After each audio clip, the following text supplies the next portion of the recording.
Mother's Day is coming up this weekend, Father's Day in June, and this is a little story I got called This Day for Father's Day and Every Day.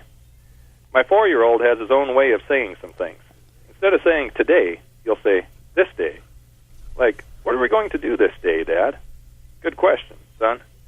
He reminds me in his own cute way that it's not just any day we're about to plan. It's this day. And when this day is over, we won't get another chance at it. This day will be gone forever. There's plenty written in the motivational media about the value of a day. Set goals, make plans, check off your accomplishments as you capture each milestone on the way to your first million or your next promotion. Each day is a gift, for sure, and we ought to consider how we use each of those gifts. My middle son isn't thinking about reaching the next rung of some material ladder, though, when he asks about our plans for this day. He's just wondering if we'll get to do something together as a father and a son. This all hit me as we approached Father's Day, and like a lot of things, my 4-year-old helped me make perfect sense of it all. Every kid is different, and every dad's relationship with his children is different. There's no standard instruction manual for the job, but there's a common denominator for the men most would call good fathers. I think that denominator is like the tagline I read for an initiative promoting responsible fatherhood. It said, "Take time to be a dad today." That's simple enough. Take time. The simple idea made perfect sense when my son looked at me recently with all his 4-year-old hope and earnestness and said, "Dad, can we ride horse this day?"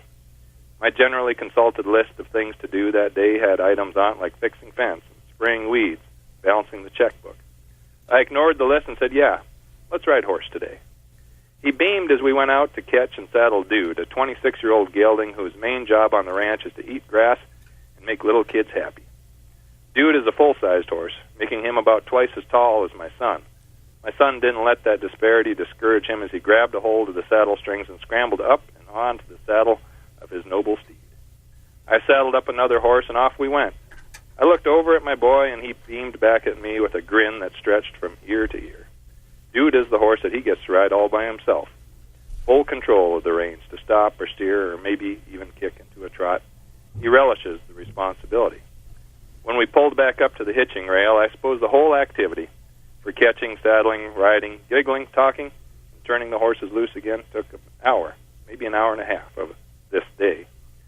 My little boy slid off of that big horse, and as soon as his cowboy boots hit the ground, he looked over at me with a big smile and a twinkle, and he said, "Can we ride Dude again tomorrow?" "What's a dad to say?"